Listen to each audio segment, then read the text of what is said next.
his experience. He has experience writing both quantitative and qualitative research. He also has several publications to his credit. His doctoral thesis was awarded the best thesis by the Lagos Studies Association. It's good to have you again. His area of specialization are economic history, international economy, international relations, social history, public policy, and development studies. And for our first presenter, please give me a favorite speaker. I'm going to read that, but let's get it started.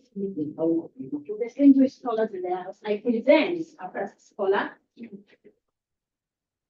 Odunayo Bunaike, interrogating the Sakara dance style of the Yorubas. Thank you, everyone. Good afternoon, everyone.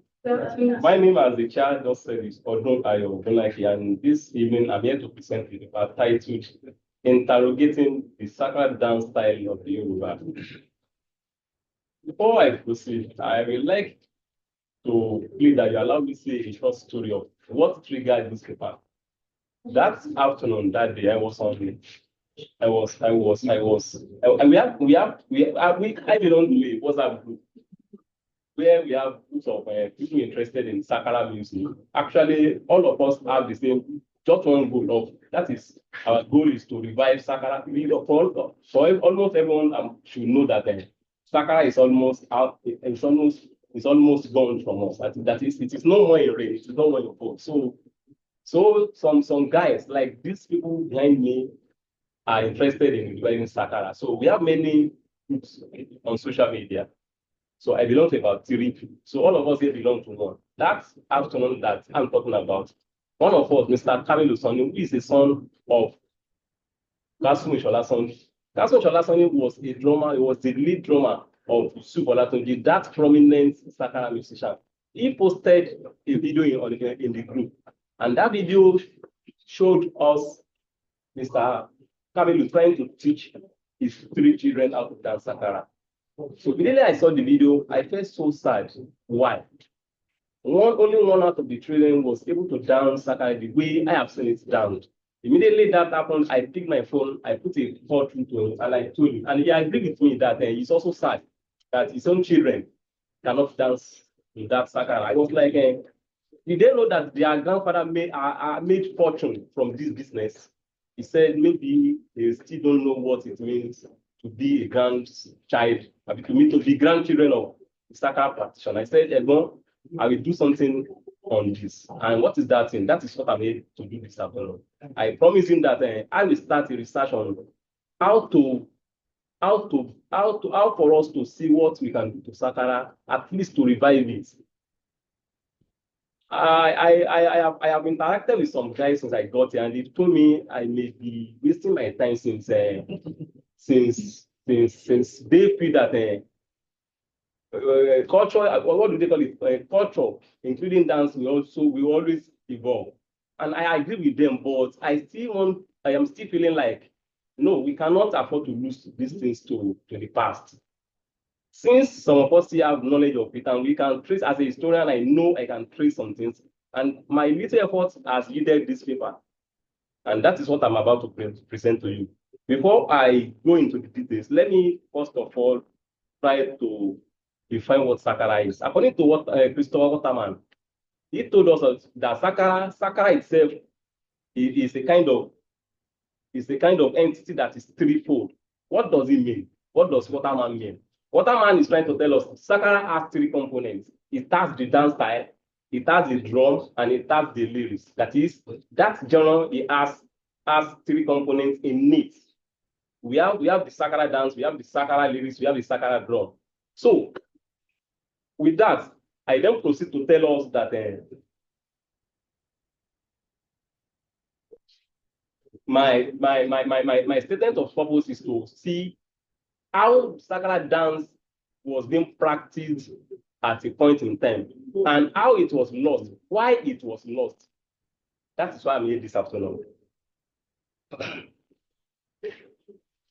So I think the next thing for me to do is to see to give a definition of the sakara dance according to.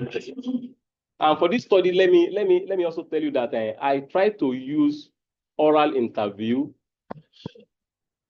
I also used music album of sakara practitioners such as Yusuf Olatunji. I also used some free albums to in writing this paper. So according to one of my interviewees, a certain Jamal Adiani Baba, who is an enthusiast of sakara, a big time sakara drummer, is not in Nigeria, he's based in Canada. He's an old man, he should be about 64 years. He defined sakara dance as a movement that is slow, joyful, mostly dictated by the Yailu and Omele drum beats. He goes further by saying it is not like the fast bata drum dance. What can we deduce from that? It means that sakara has a unique style that is not the same with other kind of dance we are witnessing in Yoruba land. In another definition, one of my informants describes sakara simply as a gentleman's dance.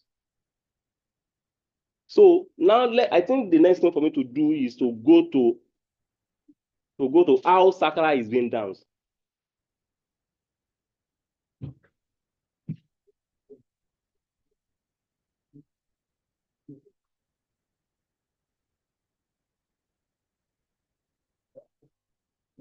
So I have it as that the major factor in dancing sakara is what we call omele drum.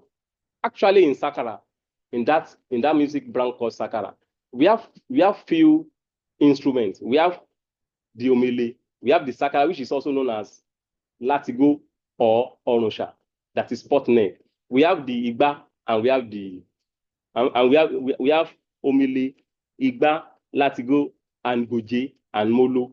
For molo and goje, you can at a time a sakara band we have to use just one. You cannot use the two at the same time. So we have just those 4 instruments. So which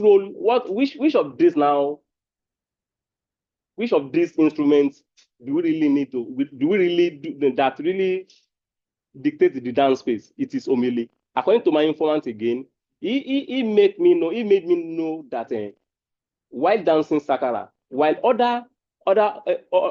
those other instruments are busy playing, omele is the major drum that dictates the pace of the dancer. That is why the omele is always beating in a gentle manner. And for him to drive home his point, he made me realize the fact that sometimes or most times, Iyailu sakara, that is the sakara itself, ceases for the omele to operate. So another evidence of the fact that the omele plays a big role in sakara dance is the fact that the sakara, omele never ceases. It will never cease all through the play. If they are playing for like, let's say 20 minutes, omele will never cease. I think at this point, I will permit our omele drummer. I have them in the house. I think I should have introduced them before I start. They are behind me. Omele, please. I think they should come out with the omele, show us and beat it for like maybe 30 or a minute, 30 seconds or a minute.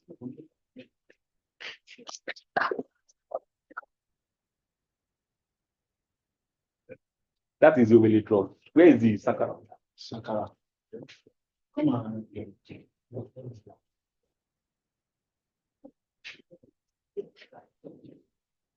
Oh.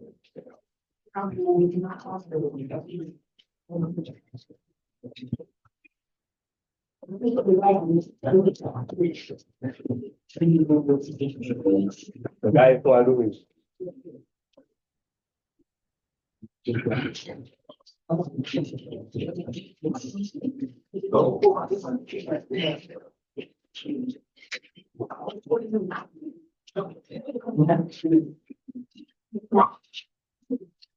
Yeah, we have limited time.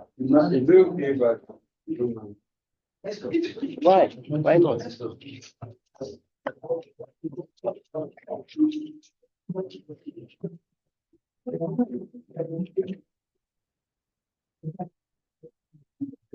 So this is sakara. This is sakara drum. The one that is also known as latigo and or orusha. This is omele.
Thank you, gentlemen.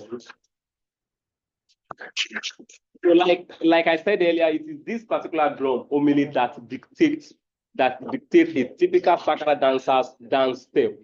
So at what point did we lose it? We started losing Sakara dance and all other aspects of Sakara in the 1970s, especially in the late 1970s, when most practitioners passed away. First among these was that unique and prominent Sakara composer called Lasisi Isholaleyemi. That man died around 1971 or 1970. I couldn't get the actual date he died, but I know, I've heard from some of my sources that he died around 70, 71 or 72. So since the death of that man, we started losing Sakara music.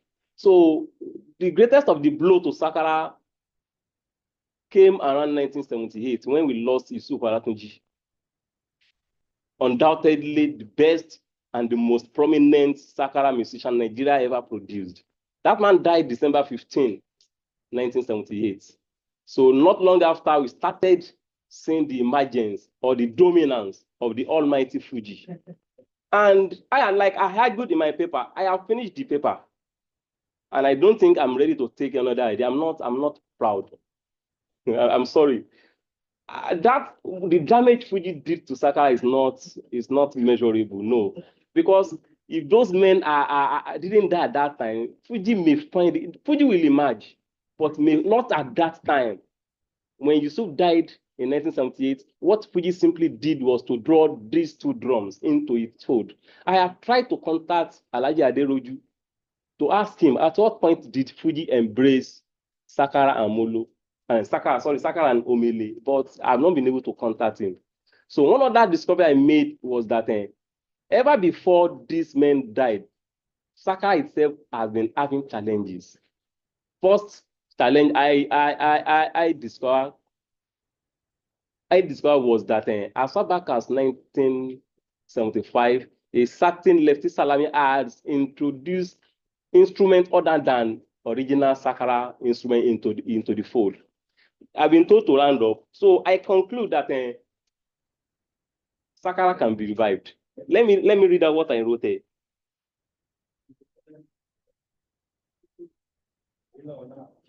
I'm sorry, I can't. Well, what I have there is that is what I've said earlier. That what happened to Sakara is the handiwork of Fuji by bastardizing Sakara. And I also conclude that Fuji is just an advancement, or is just an upgrade of Sakara. It is just an escape way for Sikiru that cannot that. Thank you very much. I hope I will not be. The truth is, African music and dance can never go out of fashion, whether we like it or not. Whether we think one aspect of our culture is dead or not, they will find a way to resurface. And I like the fact that scholars, enthusiasts, researchers, practitioners are trying in their own little way to bring back the experience.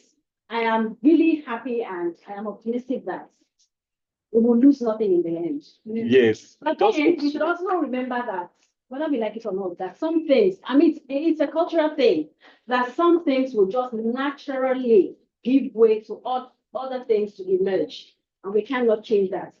Mr. Odua, you are so blessed us. I feel like going back to that music. I feel like, dancing and all that. We talked about the death of Sakara, performance, literature especially. We really don't have documents on Sakara. So I tell you that you have done a fantastic job.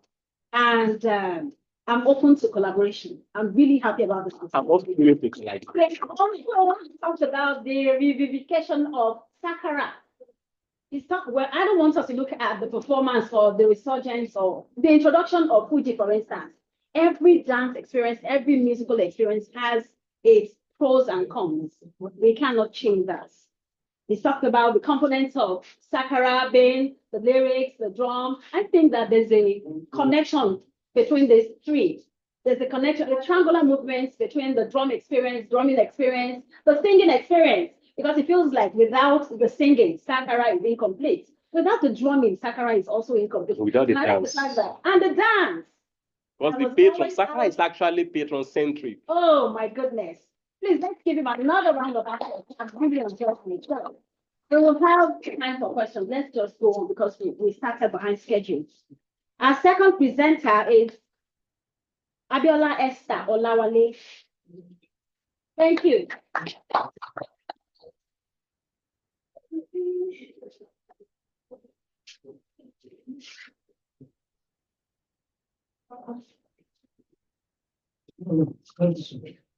Yeah, good afternoon, everyone. I'm looking at I'm presenting on pop culture and the redefinition of African dance in digital media spaces. So the paper examines the universality of dance and elements that make a dance to be tagged or labeled as African or otherwise.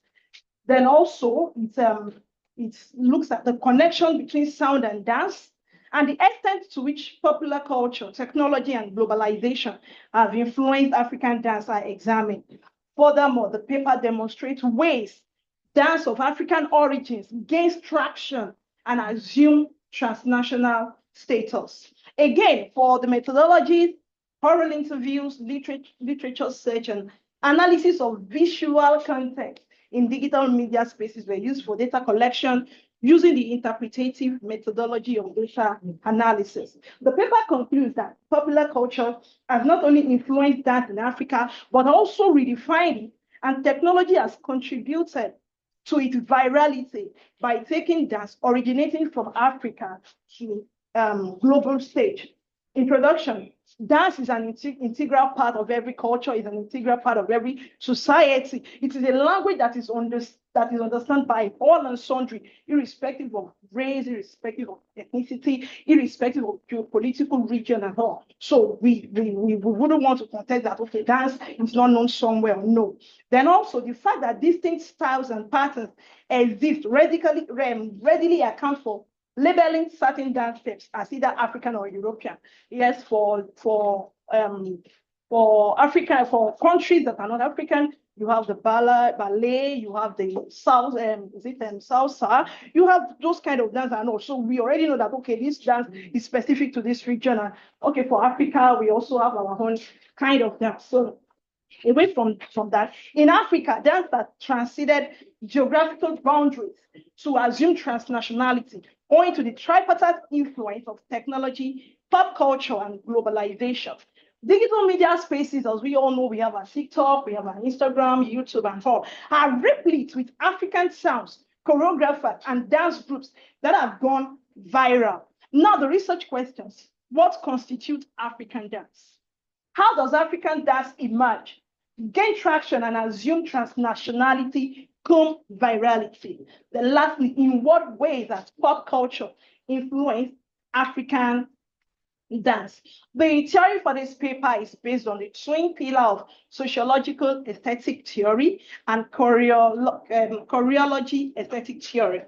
While the sociological aesthetic theory is popularized by anthropologists and sociologists, it focused on dance as a medium of cultural and social interactions. Using this theory, Uchi Charles and Anwar Tijeme, 2014, noted that African dance utilized the concept of polyrhythm and total body articulation, that is, the shoulders, the chest, the pelvis, the arms, and legs moves with different rhythms in the music.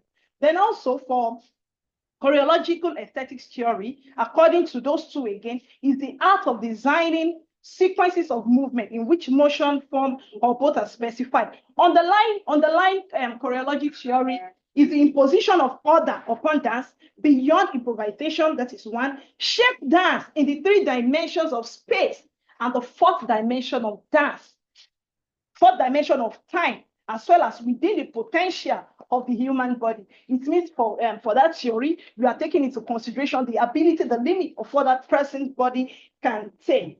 Now, quickly, both theories relate to this one on the basis that pop culture has brought about the use of dance for advocacy, fitness, and content creation, among others. Our dance has moved beyond entertainment now. Okay, just maybe what we call O1 day. To include, we use it in fitness, for aerobic exercises. We use it to create content. We also use it to advocate a noble cause in the society. So away from that also, we quickly move to determinant of the Africanate in dance. Like I said, African dance refers to those bodily movements and steps originating from musical sounds using African languages and the paraphernalia. However, such sounds could be produced by anyone with a mastery of African languages, the lingos, and the necessary musical accompaniments. Now, we are also still looking at it. It's still the determinants. We're considering the languages and the lyrics. You consider the beat. You consider the expression. You consider the movement of the bodily part in all its entirety. In African dance, you can't just say maybe only your leg will be moving. For possible, there's a way you will still do it. At times, some people will sit down. They are not even standing. They are moving and all. So that's the way we do ours here. Now, what are the elements of pop culture in African dance that we've seen? You have the hip hop. Recently, African dance has just gone as transcend the normal, just the usual song and all. We now see the fusion of hip hop. We see dance song, a moment where there are instruments that all they will just do at that point is to just dance, move the body deliberately for a period of time before the music also continues. Then we now have the activities of the DJ. Unlike before, even DJ services has gone beyond. We now have on the console, DJ console, we now see that they've started even infusing African beats from that DJ console. There's a way they are going to play it, and it will give you the sound of our local drums and all. So we've also seen that. Then the leg walk. Yes, you can as well say we have the bata, we have bata, and I'm sure of bata anyway. That normally they use the leg and all that, but in recent times, popular culture has redefined that leg walk. It's no longer the usual thing. It's no longer the usual thing. Then another thing is the pop culture has come to unify and blur racial lines. Now with pop culture in African dance, you can't say that, oh, this song is specifically for the Igbos, this song is specifically for the Hausas. We see African dance, pop culture influencing African music to make sure that it's like a tool for national integration, carrying everyone along. Now, the factors responsible, like I said, under this panel, we are looking at what factors made it responsible for African songs to go viral, to assume transnational status. We are seeing songs from Africa here, and we are seeing our foreigners over there also making use of such sounds on social media. What are the factors responsible? Number one, digital media spaces have brought about what we call challenge. We have the dance challenge. Everybody just wants to jump on that train. If you go online now, you follow this hashtag one leg challenge, hashtag Jerusalem challenge. We see the kind of dance that are being generated under those challenges. I'm sure if I have the time, we are going to see that. For advocacy, we see Sheyi Oluwole at the Dream Catchers Academy. We also see the Ghetto Kids of Uganda. What they are doing with music, what they are doing with African dance, taking it globally. Then we also see fitness, like I said, exercise and all. We have the example of Nelo, big but fit. You see Nelo as big as she's fat and all. Yes, she's still able to carry her body, swing to the beat, as if She has no weight, and I'm wondering, how is she able to do this? Then you also have the sound world that has been heightened by digital media spaces. A number of you, if you are familiar here, any little sound, even sound that are not music, before you know it, some DJs already make music out of it. We know of the popular DJ YK, Mule, before you know it, wow, you see all those kind of things. That is that is digital media for you. Now I said those four things I mentioned thrive on creative content creation. Digital media spaces recipe for the transnationality and virality of African dance. This is to say the creative you have with your content to match those sounds will determine the extent at which that sound, that music will go viral. And now I have some examples here. I'm going to be doing something here. Let me see. I should be able to do that here. This one should lead me to it. Yes. Okay, if you can help me click. This one? Yeah, the first one.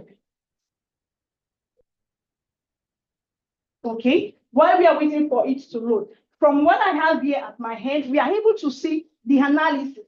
This has 1 million likes and about 51,000 already keep it to replicate source. Now listen to it. Okay, one-legged. Okay. He's a Ghanaian. He's a Ghanaian, and he deliberately went on TikTok to show people like. Okay.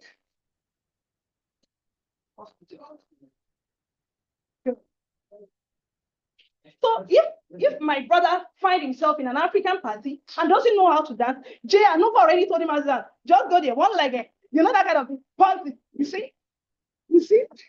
Now you can low. So you can see.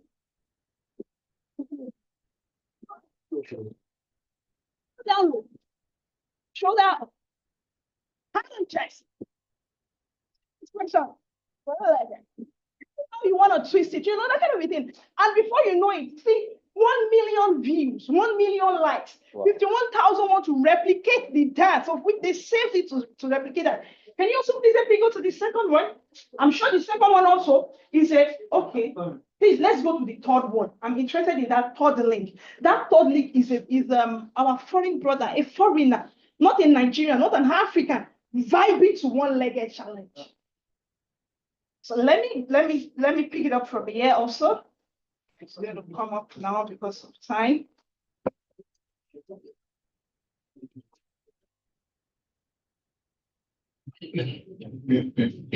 So as you can see, 1,000. Can you see the love? 18,000, 5,000 people already loved it. Let me close it.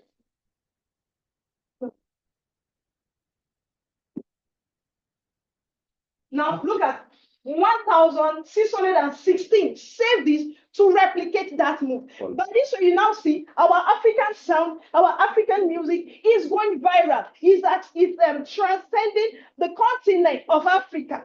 So quickly I move to another one. I'm going to be showing you some links here. Now, then the next slide. Next slide is that of a Cameroonian analyzing all the dance steps we have in Africa. Okay. That's on the next slide. The next slide. Banjo.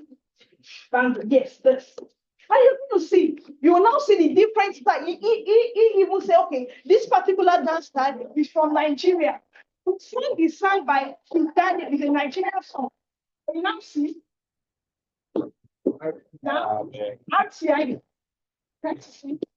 see different dance steps. So, dance steps from different countries, combination in one song. Deliberately to show that.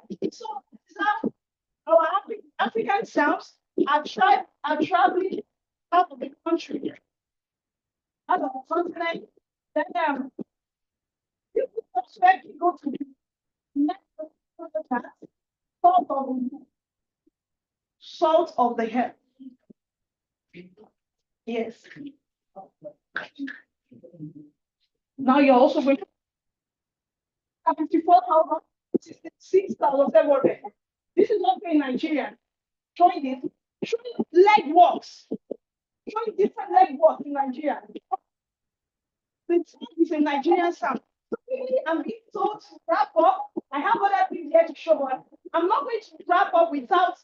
I want us to take a look at this sound. That's the last, the 18th slide. The 18th slide. Please, the first link there. That song was the song that was the song for AFCON. AFCON, and we see a foreigner vibing to that song. Take one. Can you see? An African song. Look at the number of the people. Look at the number of seats, 22,000. Okay. You would have seen from the way he's dancing. The move is unnatural to him. It's obvious.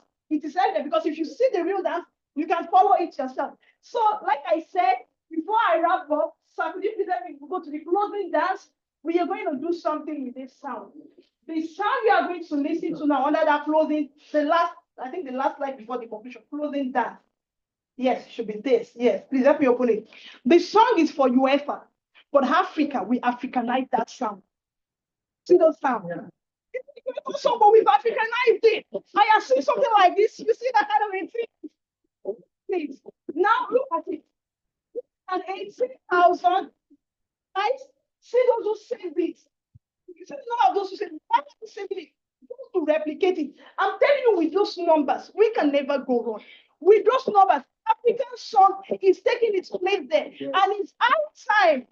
African government should leverage on this and see what can be done. Thank you so much. If you don't mind, you can make this up. Everybody, I just want us to get that. Please. I want everybody to get up and write to this song. Please, please, get up, please. He said that's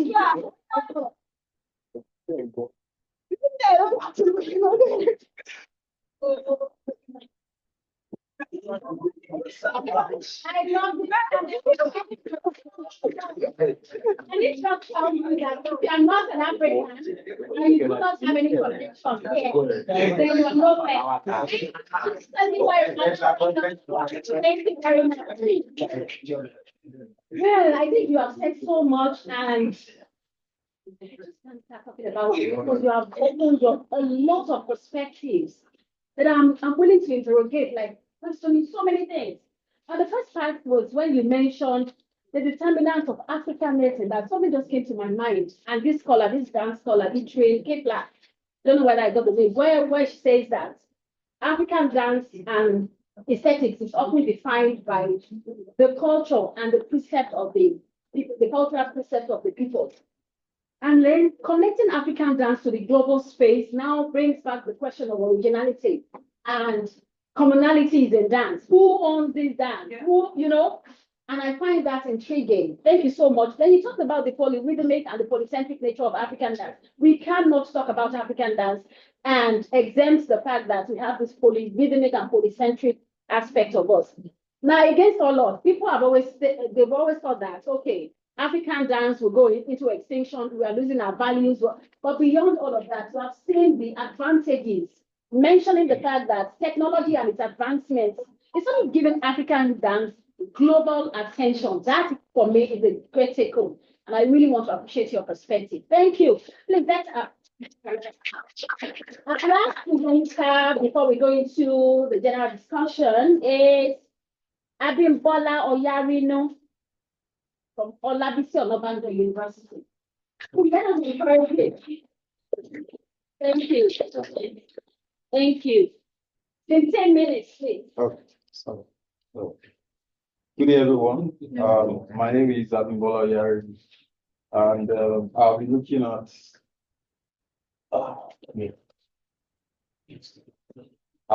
Nigerian pop culture. The idea is to understand what pop culture really means, because a couple of people have tried to define pop culture, and there seems to be no general agreement on what pop culture means. But what I'm narrowing pop culture down to in this paper is to look at that which is popular, which is generally acceptable by a lot of people. And here we said pop culture is not limited to music alone, even though I'm narrowing down to music. We have things like fashion, dance, film, music, art, and literature. Then the term pop culture, of course, was coined in the 19th century. And if we might define pop culture as unofficial culture, because it is usually common among youths and urban dwellers. Here, we talked about a number of scholars who have tried to define pop culture, and one of the arguments that we have narrowed this paper down to is that pop culture is that which is popular.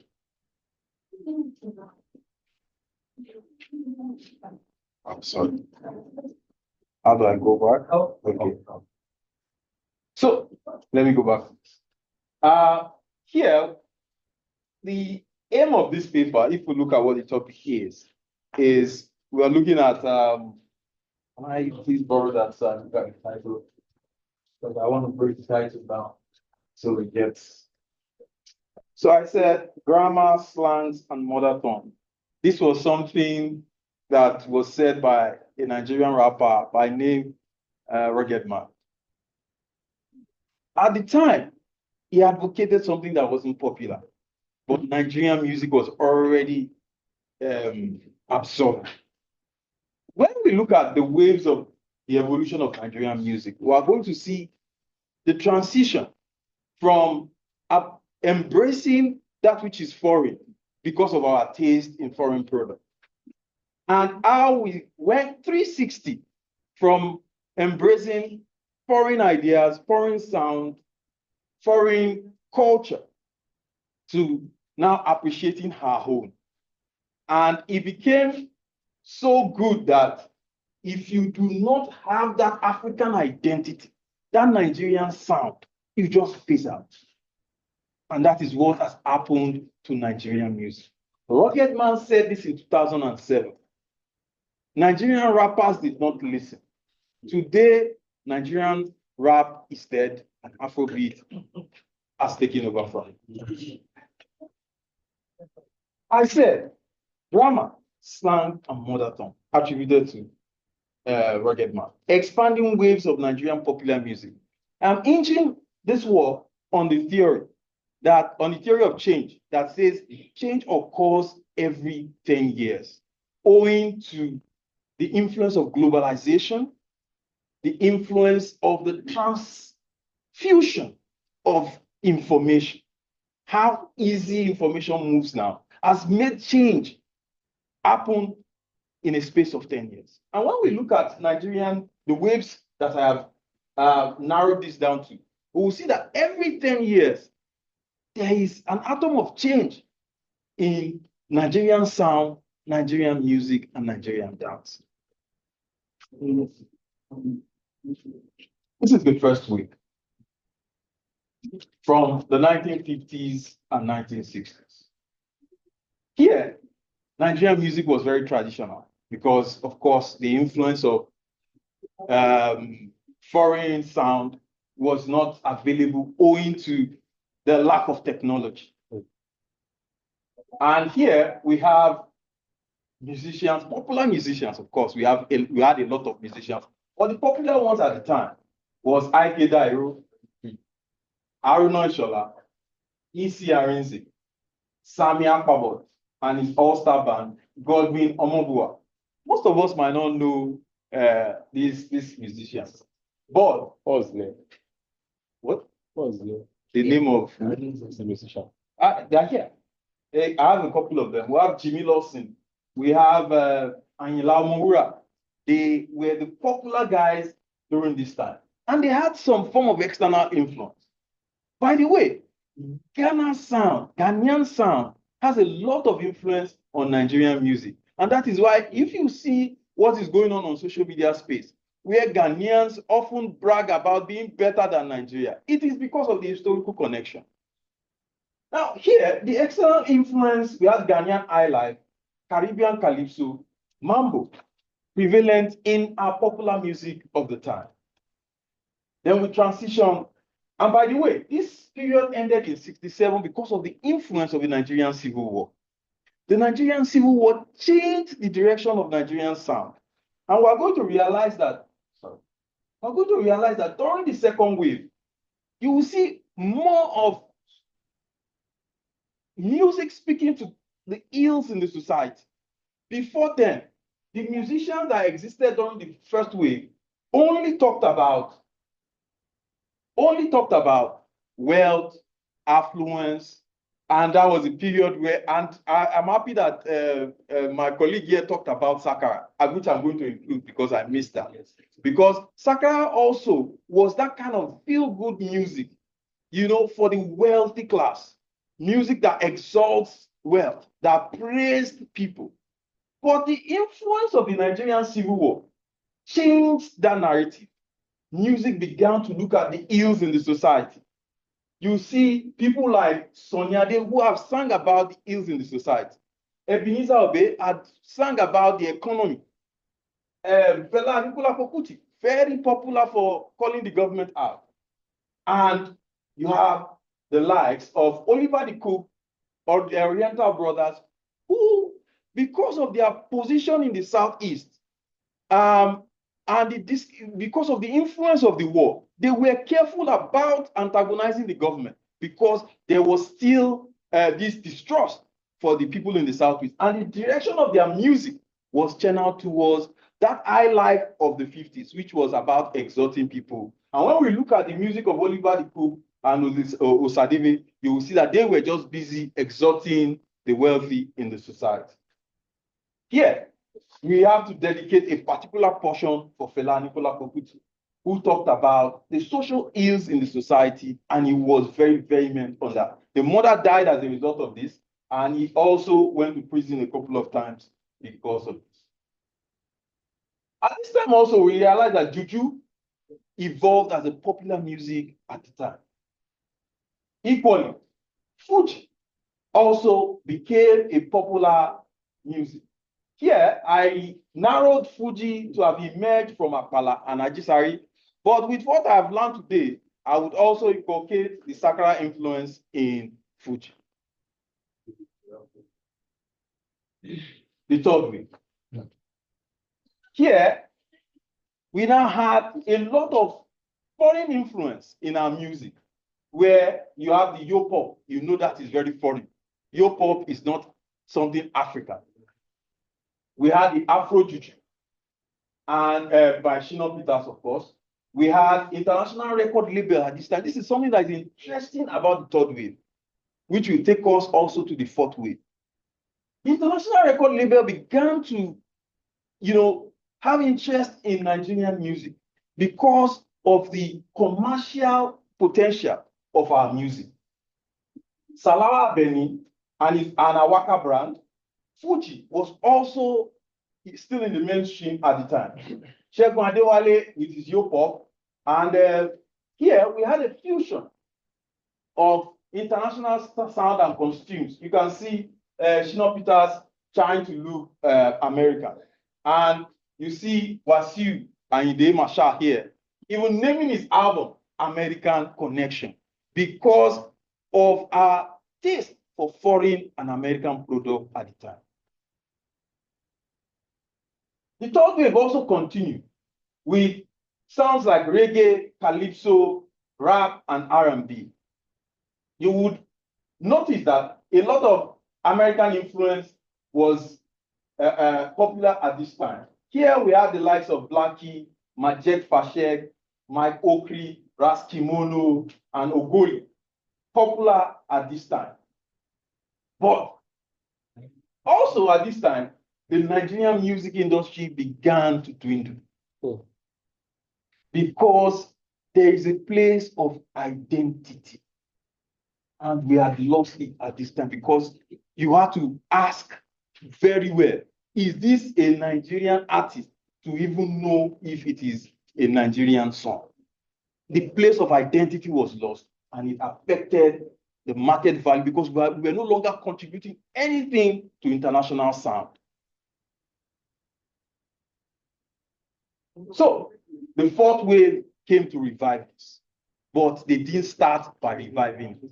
You had the likes of the Remedies, Plantation Boys, Style Plus, P-Square, More It. They were more interested in sounding American, sounding foreign. You had the influence of R&B and rap a lot in our music at the time until 2007, where the turning point happened when Rugged Man sang that song, Rugged Baba. That song helped to sensitize Nigerians on who is a good artist and who is not. That's one. Because at the time, we didn't even know Idris Abdulkarim was singing nonsense. But that song exposed it. And he also exposed the rot in our inclination for international sound. Ever since, Nigerian music began to transition upwards. And today, the Nigerian music industry is worth over $2 billion because of people who have evolved to inculcate African sound, African beats, African dance into our industry, music industry. There we now have people like Whiskey, Davido, Rema, Thames, Burna Boy selling out tickets in Europe and America, where people have now embraced our sound. Our sound has become very foreign, very international, where you now see people like Burna Boy rejecting $5 million because they would not allow him to smoke weed in a show. This is how big African artists have become. And coincidentally, it happened when American sound was going down. So we came to fill the vacuum in the international space. You now see people like Burna Boy participating in UEFA Champions League final ceremony. This is something we should embrace. And we must understand how we got here. And that is because of the place of identity. On that note, I will conclude that because the part of the dance I am still working on, and we had dance like Alala, Yauze, Azonto, Etigi, Shoki, Sekem, Shakiti Bobo, and Zanku. These are dances that you see people on TikTok, foreigners on TikTok emulating. And I want to say this, until you understand who you are and you contribute same to global development, global music space, then you have no place in the international community. Let us please appreciate African and do African. I find it really captivating, especially because he's taken us on a journey into the music world, the transitioning processes, the different genres of music, the changes that have occurred over the years, how some people have played their parts distinctively and all that. I like the fact that you said you haven't mentioned the dance of it, because I was going to question it. Where is my own dance? I want to talk about that. But like you said, just like in music, we have different genres of dance from back then. And things started moving around from the traditional genre, the ritualistic aspect of dance, of our culture, coming into dance, taking shape, doing all sorts of things, and then going into modern dance, contemporary dance, to this kind of dance like Yauze and the rest of them, whether we like it or not. African dance, African music have come to stay. Sure. And we are really representing the world. So it doesn't matter whether the best of music is coming from Ghana or the best of music is coming from Ethiopia. The fact remains that we are Africans and we are appreciating our art. And of course, I still know that Nigeria, you get the best for all time. So let us open this conversation. Let us open this. Questions are popping in already. Let us open this conversation.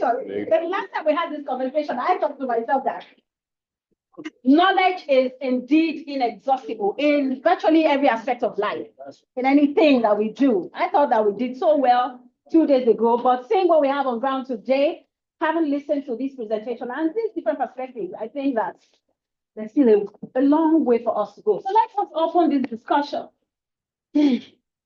1, 2, 3, 4. Any other person here? I may have 1 or 2 questions too. Let's start with number 1. Oh, okay. Thank you very much. My name is Kambiru Amsa. I have 2 questions, one for you and one for Dr. Ogunaife. We have always known Idris Abdulkarim as one of those 4 leaders in music who are very violent, and violent in the sense that he's against the Nigerian government, because this is the author of Nigeria Gagajaga, everything scatter, and yes, he's a radicalist, and he even fought 50 Cent at the airport because the Nigerian bureaus gave 50 Cent a business class in a flight that he was also a part of that movement. So, and they believe that some people like me, I believe that 50 Cent were one of those people who raised the bar for the Nigerian artists, because even the Nigerian sorry, I mean Idris Abdulkarim. So we have this notion of glorifying the kind of person Idris Abdulkarim is in the Nigerian space of artists. So, and when you were presenting, you said Rugged Man made us see Idris Abdulkarim as someone that is a kind of a bad person. I want you to actually give us a kind of a concept of what you mean by the exposure of Rugged Man towards the identity of Idris Abdulkarim. That's one. Then for the Sakara dance, I grew up knowing my dad to be a lover of Yusuf Olatunji, which is my father was a soldier, and each time he's in his uniform, trying to wear his boot, you see him having that slow movement of putting on the uniform, and that is the only music he listened to.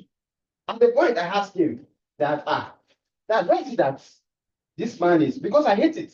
I hate the way it was too slow for me. So I don't really like it. And you can't listen to any other music while he's around. So I have a kind of a strong hatred for that music. A very, very strong one. I'm sincere. But I'm just being sincere. But later, when I became exposed with research on Fuji, I now see that, you asked a question that at what point did Sakara came into Fuji? Sakara was first. Sakara drum. Drum, yes, the drum. The drum was first used in any form of Fuji before Gongon became the lead drum. And that's something that Professor Aderisa has actually written in his paper. So, but I actually want to ask a question that how can these Sakara artists modernize this kind of dance for some people like of my generation to have some kind of interest in this music? Thank you. Thank you. Sorry, guys. Let's just make our questions as concise as possible because we have a lot. I mean, I like your contribution. Very valid. Do you understand? I mean, it's just because of our time. We're just trying to. Yes, very concise. Number 2.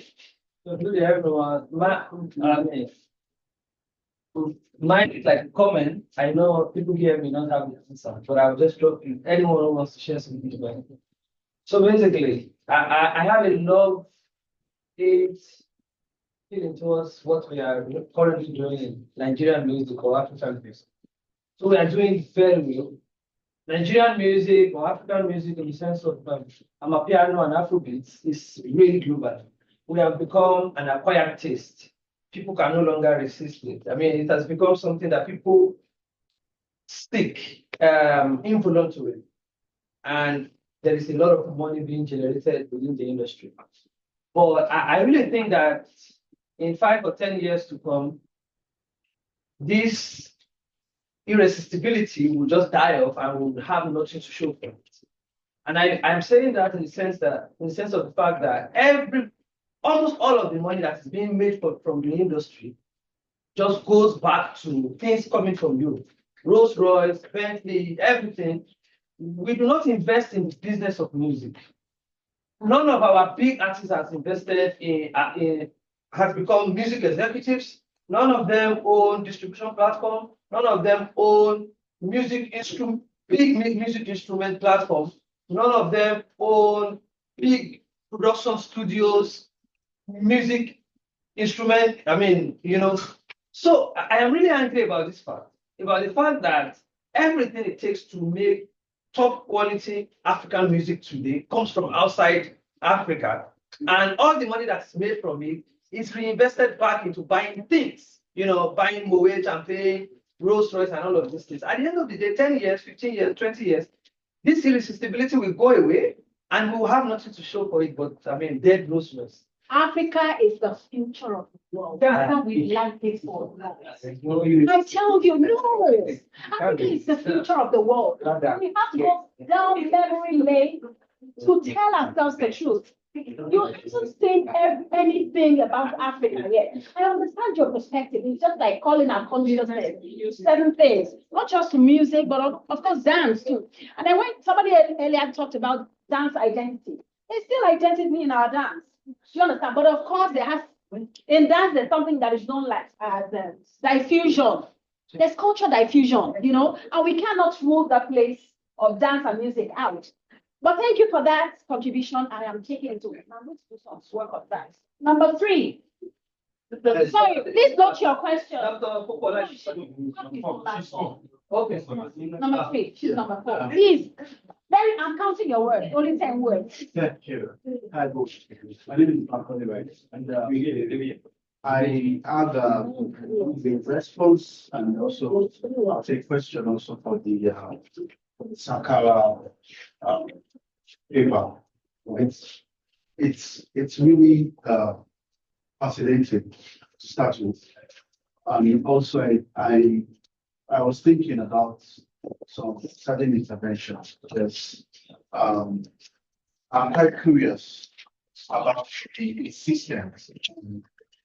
The fact that Sakara has been sort of obliterated from the music space in that sense. And then I sort of thought about certain ways of thinking about the place of Sakara.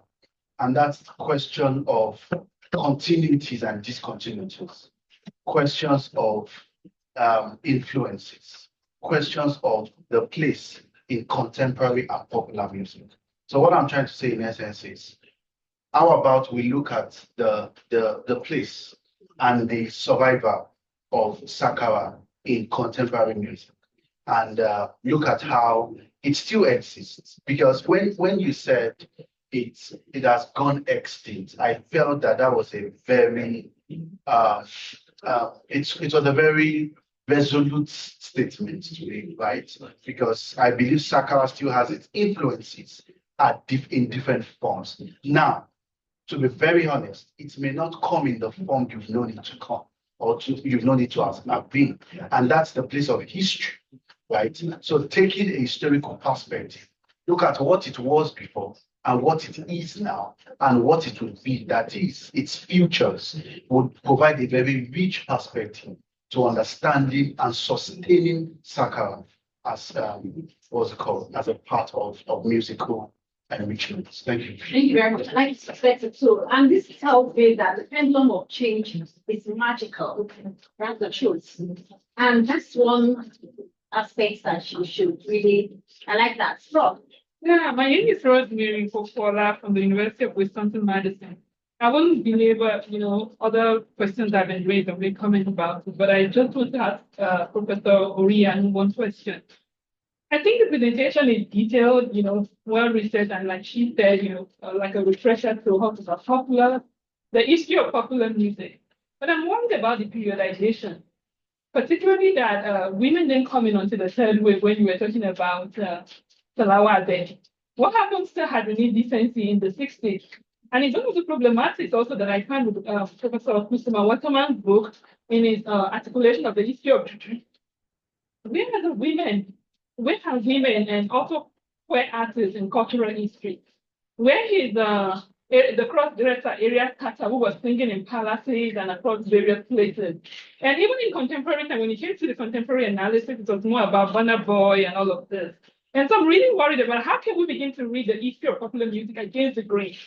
Most of the research on popular music in Africa is always written by men, and surprisingly, there's this man presenting about popular music. Fela remains the most written about popular music icon, to the point that the history of popular music, or the overriding image of popular music in Nigeria and in Africa, broadly has to do with the Marcellas and the Fellas and all of that. It's more of a comment and also a question, but I do really enjoy your presentation. And by the way, Professor Olokodana, we just finished a panel together about, articulating and centering the voices of women in this narrative, not only in music, but also in dance. And I'm thankful for the female panelists. Thank you very much. Responses, and then before we take another questions. Please, because we have limited time. Very short sentences, because we barely have to do this. I'm going to go to that. Let's see. Responses. Can we have the first person? I was going to ask the question that how can Sakala musicians make it interesting to the young generation? I think the question lies with the practitioners. I told them when they came to me that they have to go to. You cannot just sit in the conference zone and think Yeah. I'm sorry, sir. I'm sorry. As the coordinator of this entire parole, I want to quickly say something. It also lies in the hands of academics and intellectuals. See what I did with Fuji, and I was just talking to them about the Fuji documentary. Tebari iṣẹ́ ẹ̀rọ ló máa bà yín. Ọdún mẹ́ta ni mo fi ṣe. Non-English, non-Yoruba speakers. No, but she said any language actually. And so that the practitioners can also get it. Yeah. So, no, only between me, I mean, so I'm a you more than Yeah. Ọ̀rọ̀ tó wà nílẹ̀, ọ̀rọ̀ ara wa náà ni. Inú mi dẹ̀ dùn pé wá lẹ́nu. Pé okay, ẹ pè wá lánàá. Pé ẹ fẹ́ wá. Àwọn dẹ̀ pè mí pé wọ́n fẹ́ kẹ́ wá. Ẹnìkan ló fẹ́ wá tẹ̀ mú ní ẹnìkan gbọ́dọ̀ wá. Ẹ jẹ́ ká pọ̀ díẹ̀ sí. Immediately la bẹ̀rẹ̀ sí ní sọ idea pé tẹ́ bá perform. Onílà máa parí conference ló tóbi jù ní gbogbo Nàìjíríà. All over the world àwọn yẹn ti wá. Ní gbogbo West Africa. In fact, àwọn àti àwọn rò pé bóyá gan ní gbogbo Africa gan báyìí. But sáà mọ̀ pé ní West Africa wà lápọ̀ jù. Ó tóbi ńlá. Èyí la máa parí gbàtó dá lé wá. Nígbà táwọn sọ fẹ́ mi pé wọ́n lẹ́nìkan ló máa wá. Kí ni mo sọ? Mo ní pé kí wọ́n jẹ́ kẹ́ẹ̀pọ̀ wọ́n ní kí ló máa ṣẹlẹ̀ ẹ̀ ṣáà máa bọ̀. Àwọn kan ló sọ fẹ́ mi tẹ́mi fi ní pé kó jẹ́ pé ilẹ̀ máa perform ní closing ceremony nísàlẹ̀. Bá a ṣe ń padà tí gbogbo ẹ̀ ń lọ ká tó parí ní 7 ẹ̀ ti bọ́ sálẹ̀. Ṣé ìyẹ̀pẹ́ mi mo lọ wá máìkì fún yín? Èmi mo sì wá kí lórúkọ ẹ̀ speaker fún yín.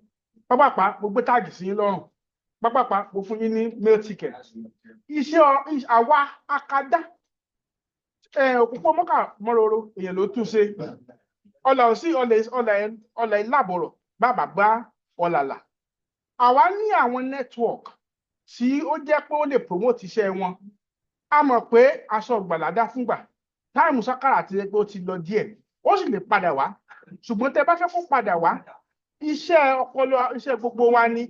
Àwa kadá sì ní ipa. Náà ẹ̀yin ò wá ran òun lọ́wọ́. Torí òun jà fún yín ni. Náà àwa ṣe lórí Fuji. Ẹ̀gbádùn mi. Àwa ṣe lórí Fuji. Mo ṣe document lórí ẹ̀ first episode barista ni. Now, bó ṣe wáyé sí yìí, tó ń bá ní access sí yín pé bàbá, mo fẹ́ interview yín, tẹ́ fún ní interview. Tẹ́gbọ́n mo ṣe rí mo ní mo ti rí yín lórí nígbà tí TV. Mo ní ẹ play bẹ́ẹ̀, mo dẹ̀ sọ gbogbo story bàbá yín. Ìyẹ̀pá ẹ̀rẹ́ mi, èmi mọ̀ yìí.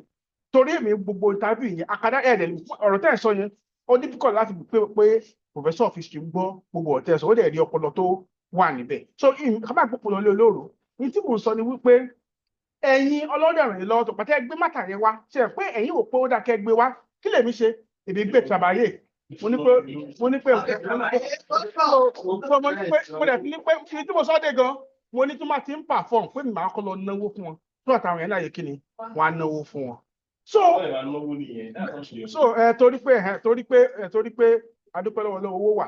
So ní tí mo wá sọ fún àwọn ni pé iṣẹ́ yẹn ìwọ̀nba nítorí pé ìfújì gan tá a rò pé ó popular gan ìyá ń jẹ fújì lọ́wọ́ báyìí tó kọ́ àwọn hip hop yẹn bọ̀sọ́ọ̀pù ni wọ́n fẹ́ gbọ́. Now, so àwa irú tẹ́yìn ṣe fún wọn yìí, àwa máa pòkè next year ọgbọ́n wo làwa lè dá. It's your own responsibility pé tó tóbi jù tó ibi tá a máa tó jù báyìí irú opening ceremony yẹn. Tó ibi opening ceremony yẹn lẹ́ẹ̀kún ti parí idán yẹn kí gbogbo ayé ń rí wọn níbẹ̀ kọ́dé àwọn òṣèlú ní àárín ní kẹ́ fún wa lówó àwọn tó fún yín ní owó ni so ipa tí akadá ní kó tó lè kó láti fi revive kìíní ó pọ̀ ọ̀tọ̀ ní lórí program tó mọ Yusuf Ọlátúnjí ṣe ọ̀tọ̀ ní ìtẹ́yìn náà ṣe but ọ̀tọ̀ ní program tí kálukú ṣe lórí blog láti fi dá foundation sílẹ̀ kó náà mọ̀ rí kan ó bẹ́ẹ̀ bẹ́ẹ̀ ọ̀tọ̀ ní orin àti tradition yẹn gangan dẹ̀ ló máa help kò kí ṣe nǹkan tí kálukú ṣe ó dàbí fújì ṣe kálukú ló ṣe blog lórí fújì ṣùgbọ́n n tó máa promote ẹ̀ gangan ò ní báyìí so lágbára Ọlọ́run lórúkọ mi àti àwọn ẹbí mi àtàwọn mẹ̀wàá mi àtàwọn kọmitì àti lágbára Ọlọ́run ní ọdún tó ń bọ̀ ní conference wa lẹ́yìn tó jẹ́ pé olótóbi ní Akada conference ní gbogbo Nàìjíríà àti wọ́n ti fún ní West Africa.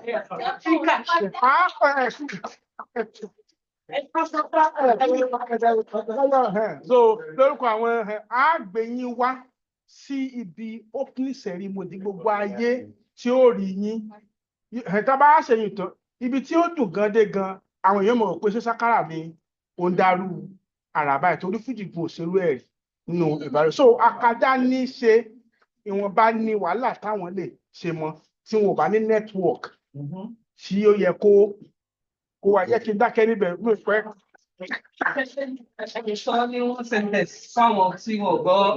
Oh, sorry. So it's part of the plan is that question is how do you promote this genre that has gone into oblivion or it's in the past that extinction? And the conversation is its response is that the artists need to do more. But what can they do? The genre I work on, which is speech, is still fighting hard to survive in the midst of Afrobeat. And I told him that so why did they come here? He was the one that called me last night around 10 p.m. that they want to come. One person was going to come. I said, don't let one person come. Let it be two. Second level, we're going to perform during the panel. Why don't they perform at the end of the conference? So, and then how do they perform? Let us put them downstairs strategically. So when everybody's going to eat dinner, then they came here today. I don't want them to appear to be different from us. So what did I do? I gave them a tax. And of course, gave them a ticket so that they can be part of us. The question of decolonization is not an abstract matter. It's a simple, logical issue. And then, because I did a documentary of Fuji, I know exactly the role that my documentary has played. She screened my documentary. In fact, our class was the first to screen my documentary of Fuji in Wisconsin, Madison. It blew their mind. What I did for Fuji, any scholar, including him, can also do it for Sakara to promote it. So now, without even consulting with my friends, the committee members, or members of the board, I am making a promise that I would bring them to perform at the opening ceremony of LSE 2025 if I'm still alive. So the point of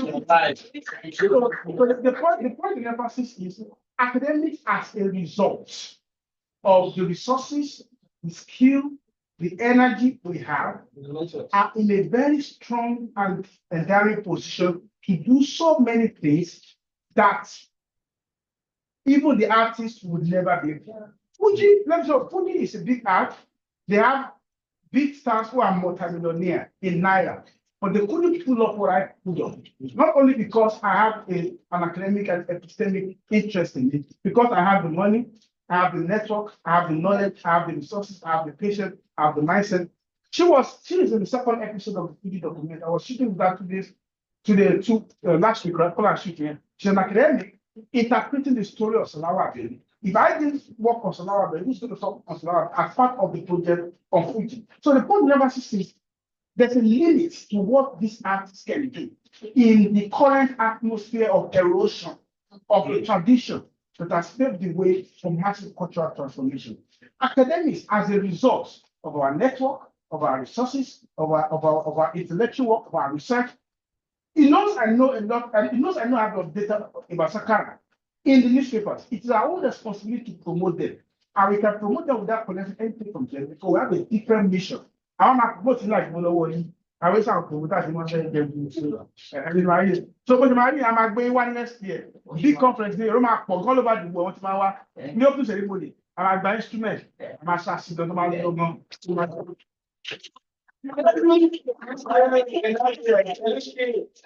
a lot. About the pé Myself. and I came at the right time, I think so. Mo ṣe máa rí ẹ̀rìn dáadáa. Mo kàn ní wá mú obì díẹ̀ tí mo fi iṣẹ́ kan jẹ mi.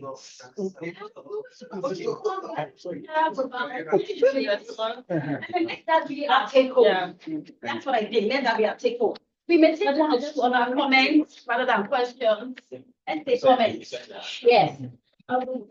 My name is Joy Obadoba. I'm from a different discipline, but I think this is the best I've attended so far.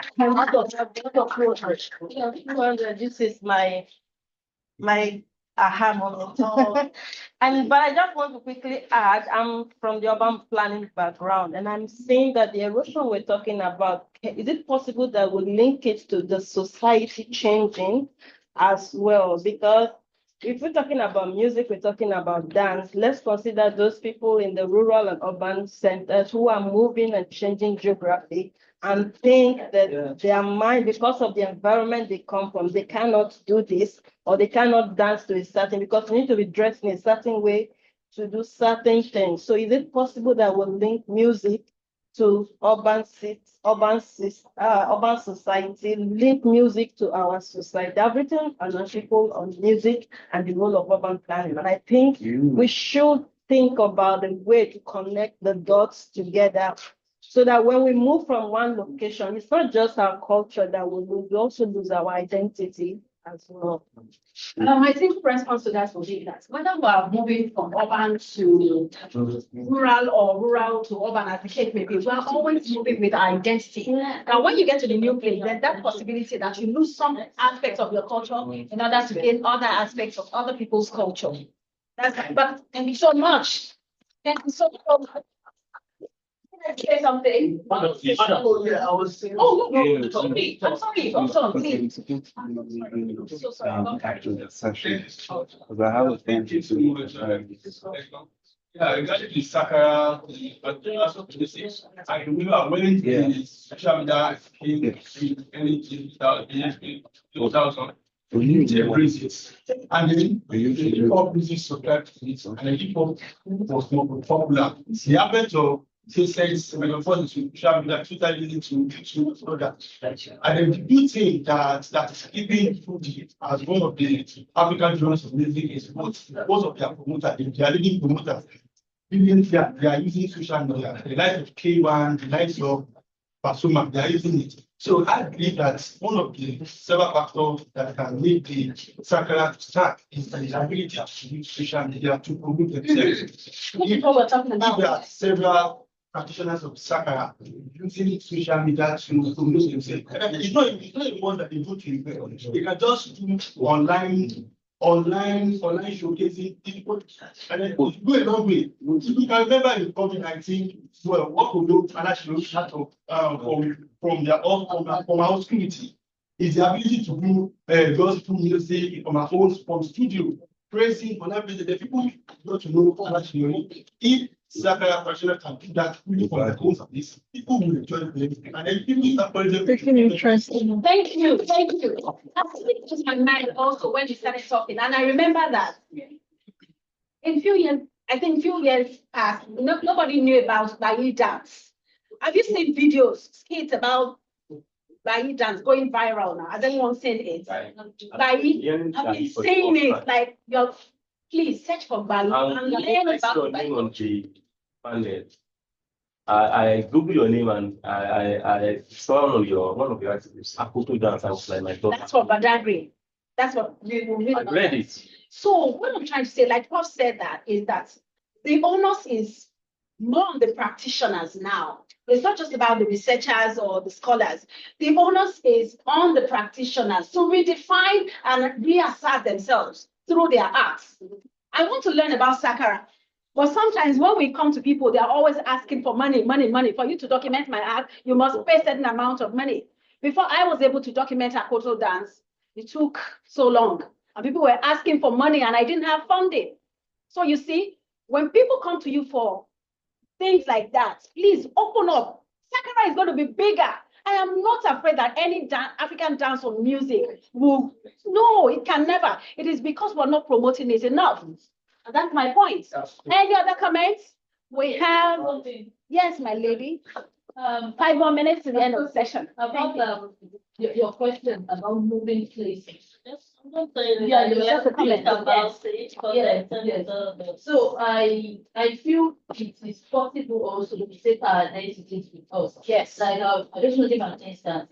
At least a friend of mine launched this book, and he invited an Igbo group from my own place in Scotland. I just heard it, and I heard people would believe that that kind of music, because it's just local to people from music, would not move. Immediately I got the person's contact that if I want to have an event, I would call this person. Because just listen to that music in a foreign land with their instrument, how they brought those instruments to Scotland, I don't know.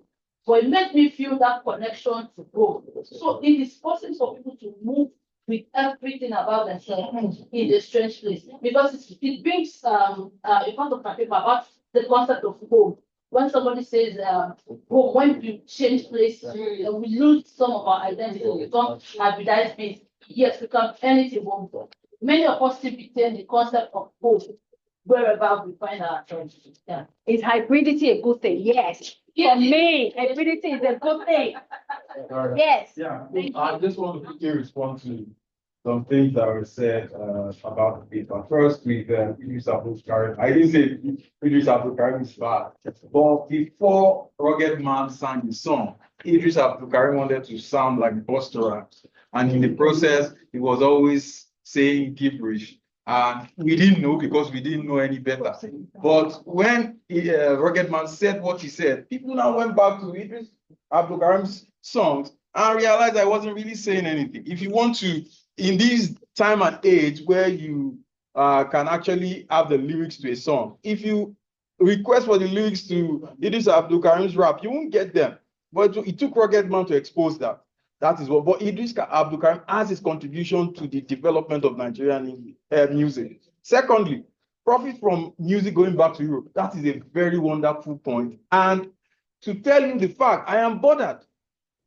I am extremely bothered because you see, most of these guys, when they grow big, they no longer stay in Nigeria. They all stay in Ghana, Europe, and America. And that is a problem because they are not bringing back the profits to develop or contribute to Nigeria's GDP. So the implication is that it might lead to the death of Nigerian music over time. But what can we do to plug this anomaly?